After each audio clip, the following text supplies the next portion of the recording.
Hey there, friends, and welcome back to another 3-Minute Thoughts. My name is Derek, and for the next few minutes, we're going to slow things down and look at another chapter in the New Testament. The same thing we do each and every day here on 3-Minute Thoughts. We're going to look at what's being said and then what it might mean for you and me today, because there's nothing worse than reading words on a page and then not coming to life. So we're going to bring these words to life just a little bit. Today we're going to be in John chapter 10, and this chapter centers around a simple and powerful image, sheep and a shepherd. Now, that might feel distant to you and me. We don't see sheep and shepherds walking around in our neighborhoods, but for them, this was a very true and everyday life situation. Sheep knew their shepherd's voice, not just generally, but personally. And Jesus leans into that reality. So put yourself in the mindset of a first century shepherd. He says, "My sheep hear my voice, and I know them, and they follow me." That's the core idea. That's the framework into which everything else is going to fall for this chapter.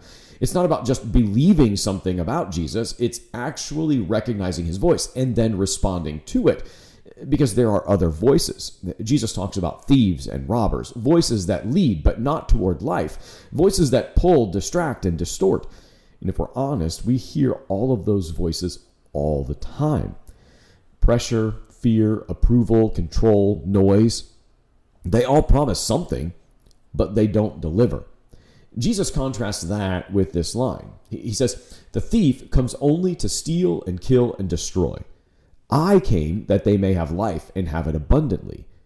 Now, one of the things to see here is that's not just surface level life, not just busy, full schedules. He's talking about something deeper, a kind of life that's anchored, whole, alive in a way that circumstances can't easily shake. This is a life that's really living. This isn't eternal life alone. This is a life that is almost like I'm living my eternity already today in this moment. And then he says something pretty personal. "I am the good shepherd. The good shepherd lays down his life for the sheep." Now there's the difference. The hired hand runs when things get hard, but the good shepherd stays. He protects, leads, and sacrifices.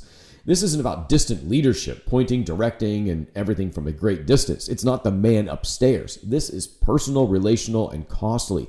And then Jesus pushes it one step further, and he talks about unity with his Father. He says, "I and the Father are one." Again, the people listening understand exactly what he's claiming. And again, they pick up stones from just a couple chapters ago. Because every time Jesus makes it clear who he is, it forces a response. You don't really get to stay neutral. So what does John 10 do for you and me? It asks, whose voice are you actually following? Politicians, some celebrity, or is it Jesus? Is it your schedule? Because we all follow something. Something shapes our decisions, our priorities, and our identity. The question is, does that voice lead to life, or does it lead to more noise? Another question, do you actually believe Jesus is for you? Not just aware of you, but actually for you. Those are some questions to wrestle with as we look at John chapter 10. That's it for today. Be well, friends.